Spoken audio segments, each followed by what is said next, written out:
Hello friends, welcome to A to Z learning channel. आज का हमारा वीडियो है यस बैंक के बारे में।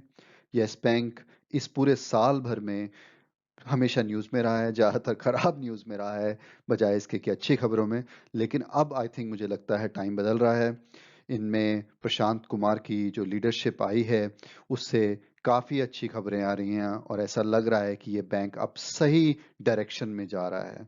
तो आज हम आपके साथ शेयर करने वाले हैं जो इनकी लास्ट 7-8 दिनों में जो नई न्यूज़ आई हैं वो न्यूज़ क्या हैं और उन न्यूज़ के इम्प्लीकेशन आपके और हमारे जैसे रिटेल शेयर होल्डर्स पे कैसे हैं। क्या वो न्यूज़ अच्छी रहेगी या ख़राब रहेगी, वो सारी बातें हम करने वाले हैं इस वीडियो में। तो चलिए शुरुआत करते हैं। तो पहली खबर जो हम सुन रहे हैं यस बैंक में वो ये सुन रहे हैं कि इनका जो फोकस है कि अपने कॉरपोरेट बैंकिंग से निकल के रिटेल और small medium size enterprises segment को टारगेट करने का इनके सारे प्लान बिल्कुल सही डायरेक्शन में जा रहे हैं। इनका बड़ा क्लियर प्लान है कि जो इनकी लोन बुक है वो रिटेल और स्मॉल मीडियम साइज कंपनियों से 45% से उठ के 60% पे जाएगी। और इसी तरीके से जो डिपॉजिट्स ये लेते हैं कस्टमर से, उसमें भी इनका फोकस यही है कि रिटेल के इंडिविजुअल जैसे हम और आप जैसे लोगों के डिपॉजिट को या स्मॉल और मीडियम साइज कंपनियों के डिपॉजिट लेके जो अभी करीब करीब इनके 47% के आसपास हैं उसको भी ये बढ़ा के 60% पे ले जाने वाले हैं। तो इनकी बड़ा क्लियर प्लान है कि जो इनके डिपॉजिट्स और लोन हैं उसको ये डबल करने वाले हैं। इस तरीके से डबल करने वाले हैं कि इनका जो रिटेल और स्मॉल मीडियम एंटरप्राइज का जो सेगमेंट है वो अगले 2 सालों में अपने करंट लेवल से डबल हो जाए। इसके लिए एक इन्होंने बड़ी अच्छी खबर लॉन्च अनाउंस की है अभी रिसेंटली।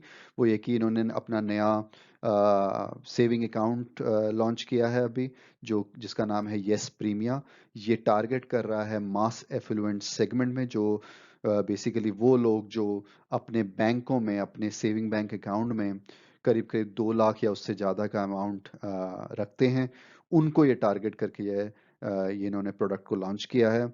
क्लियरली इनका आइडिया ये है कि रिटेल कस्टमर्स को, मास एफ्लुएंट लोगों को जो अच्छा अमाउंट बैंक के सेविंग अकाउंट में छोड़ते हैं, उनको ये अट्रैक्ट करने की कोशिश कर रहे हैं, उनके अकाउंट अपने पास लाने की कोशिश कर रहे हैं। तो ये बहुत अच्छी खबर है एज ए शेयर होल्डर कि बैंक बड़ी सही जगह पे फोकस कर रहा है और ऐसा पैसा ला रहा है जो स्टिकी पैसा है, जो इनको ऐसे लोगों से मिलेगा जो ज़्यादा लो बैलेंस नहीं रखते हैं, वो ठीक ठाक बैलेंस रखते हैं, ताकि जो भी सर्विसेज वो लेते हैं उसको बैंक आराम से दे भी पाएगा क्योंकि वो एक साइजेबल अमाउंट बैंक के अंदर रख रहे हैं। दूसरी खबर ये है जो कि डिपॉजिटर के पॉइंट ऑफ व्यू से तो मैं कहूँगा कि ये अच्छी खबर नहीं है, क्योंकि ये बातें कर रहे हैं कि यस बैंक अब आगे वाले आने वाले टाइम में top interest rate paying bank नहीं रहना चाहता। इन्होंने ऑलरेडी जून से अपने डिपॉजिट और एफडीज के रेट्स जो हैं, इंटरेस्ट रेट जो हैं, उनको ऑलमोस्ट 1 परसेंटेज पॉइंट से कम कर दिया है। इसका मतलब बेसिकली ये है कि अगर आपको पहले 5% इंटरेस्ट मिलता था तो वो रिड्यूस होकर अब 4% हो गया है, या अगर पहले 6 मिलता था तो अब 5 हो गया है। तो इन्होंने 1 परसेंटेज पॉइंट कम कर दिया है। इनका जो pure vanilla saving bank account है जिसमें 1 लाख रुपए से कम का बैलेंस रखा जाता है कस्टमर के द्वारा, उस बैंक अकाउंट में ये अब 4% का इंटरेस्ट देते हैं जो पहले 5% होता था। अभी भी ये 4% का इंटरेस्ट रेट अगर हम कंपेयर करते हैं बड़े बैंकों से, जैसे कि एसबीआई हुआ या एचडीएफसी हुआ या आईसीआईसीआई हुआ, एक अच्छा रेट है। ऑलमोस्ट 1%, आधा परसेंट ज़्यादा है उन बैंकों से, लेकिन अब उतना ज़्यादा नहीं है जितना पहले हुआ करता था। तो इनकी जो रेपुटेशन थी हाईएस्ट इंटरेस्ट रेट वाला बैंक की, वो अब चेंज हो रही है। वो क्लियरली डिपॉजिटर का, जैसे मैं कह रहा था कि उसके डिपॉजिटर के पर्सपेक्टिव से तो वो अच्छी खबर नहीं है कि उनका इंटरेस्ट इनकम अब कम हो जाएगी। लेकिन अगर आप इसके मालिक हैं, आप इसके शेयर होल्डर हैं, तो ये आपके लिए अच्छी खबर है कि क्योंकि इस 1 परसेंटेज इंटरेस्ट रेट के कम करने से क्या हुआ है, जो कॉस्ट है बैंक की, फंडिंग कॉस्ट जो है, कॉस्ट ऑफ डिपॉजिट जो है बैंक के लिए, वो कम हो गया है। और वो कम होने का मतलब ये है कि सीधा सीधा इनकी प्रॉफिटेबिलिटी उतनी बढ़ जाएगी फ्यूचर में। तो एज ए शेयर होल्डर ये बहुत अच्छी खबर है। तीसरी खबर है कि इनका जो नए अकाउंट खोलने का जो फोकस चल रहा है वो कैसा चल रहा है। अभी खबर आई है कि पिछले महीने में इन्होंने 70,000 new current account and saving account open किए हैं, जो कि इनके प्री क्राइसिस लेवल से भी ज़्यादा नंबर हैं। तो ये एक अच्छी खबर है कि बैंक बाउंस बैक कर रहा है, लोग इसमें ट्रस्ट और फेथ दिखा रहे हैं, तभी अपना करंट अकाउंट या सेविंग अकाउंट इसके साथ फिर से खोलने की कोशिश कर रहे हैं और नए अकाउंट खोल रहे हैं। और इस ट्रस्ट और फेथ से यस बैंक को भी कॉन्फिडेंस है, उन्होंने अपने लिए टारगेट रखा है कि इस साल के एंड तक, इस फिस्कल ईयर के एंड तक, विच इज मार्च 2021 तक, ये उम्मीद कर रहे हैं कि ऑन एवरेज ये 1 लाख नए करंट अकाउंट और सेविंग अकाउंट खोलेंगे हर महीने में। तो ये अगेन बहुत अच्छा बुलिश टारगेट इन्होंने रखा है। और इन नए अकाउंट खोलने से नए डिपॉजिट आएंगे, और नए डिपॉजिट से बैंक के पास पैसा आएगा, जिस पैसे को वो फिर अगर आगे लोन देंगे तो ज़्यादा इनकम, ज़्यादा रेवेन्यू कमाने के लिए यूज़ करेंगे।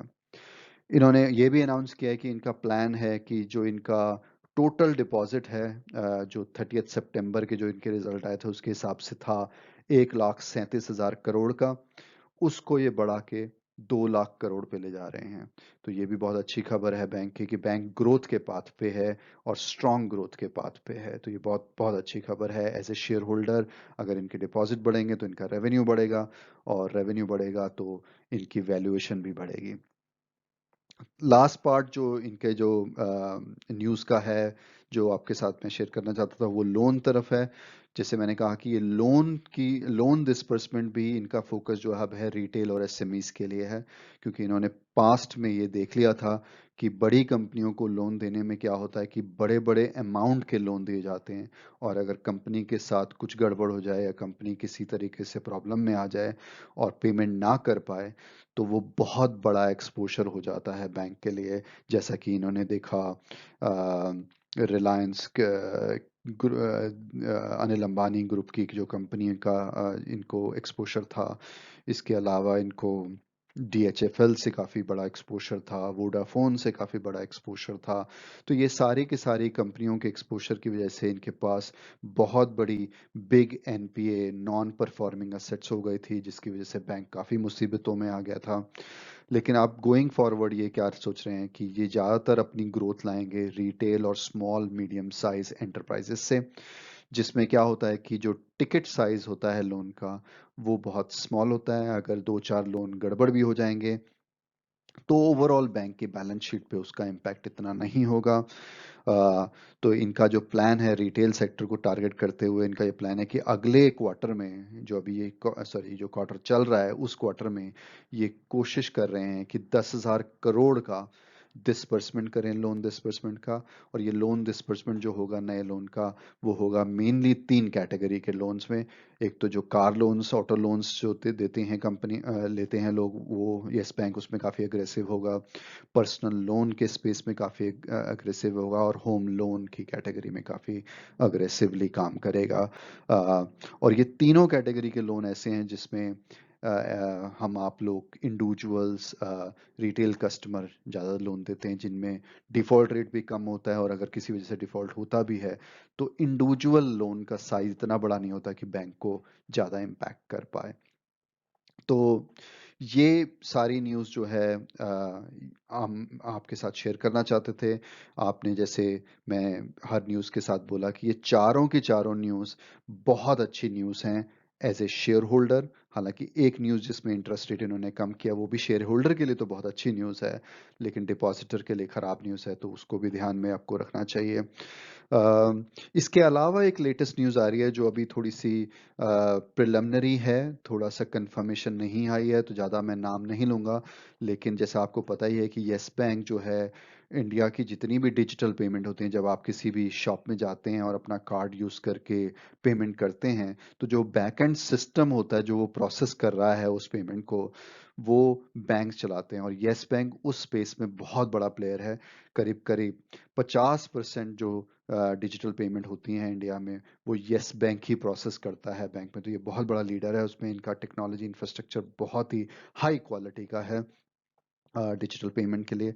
अब ये एक कंपनी में जो डिजिटल पेमेंट प्रोसेसिंग का काम करती है, उस कंपनी में ये 10% का स्टेक लेने की सोच रहे हैं। काफ़ी एडवांस स्टेज पे बात है, लेकिन अभी भी कंफर्म पूरी तरीके से नहीं है।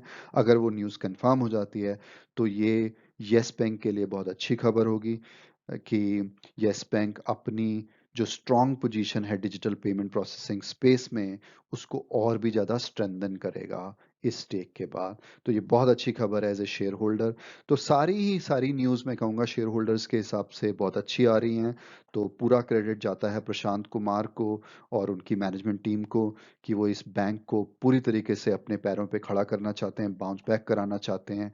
और मैं उम्मीद करता हूँ कि ये सारे प्लान के हिसाब से बैंक का जो शेयर प्राइस है अब वो ऊपर की तरफ जाना शुरू हो जाएगा।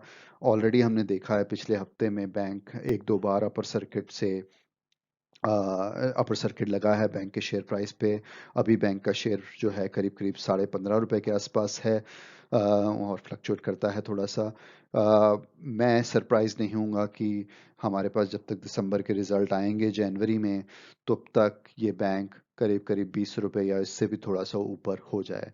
तो इसमें काफ़ी पोटेंशियल है, काफ़ी उम्मीद है। जो प्लान प्रशांत कुमार जी के हैं, उससे लग रहा है कि बैंक बिल्कुल सही डायरेक्शन में जा रहा है। तो मैं उम्मीद करता हूं कि ये जो सिंपल तरीके से मैंने आपके साथ ये सारी न्यूज़ शेयर की है और उस न्यूज़ के इम्प्लीकेशन डिपॉजिटर और शेयर होल्डर्स के लिए कैसे हैं, वो आपको क्लियर रहे होंगे। अगर आपके कोई कमेंट्स हैं तो प्लीज़ हमारे को कमेंट्स दीजिए, और अगर आपको ये कंटेंट पसंद आया है तो हमें लाइक दीजिए, हमारे चैनल को सब्सक्राइब कीजिए। लेकिन आपके कमेंट बहुत ज़रूरी हैं, तो प्लीज़ अपने कमेंट्स हमारे को प्रोवाइड कीजिए।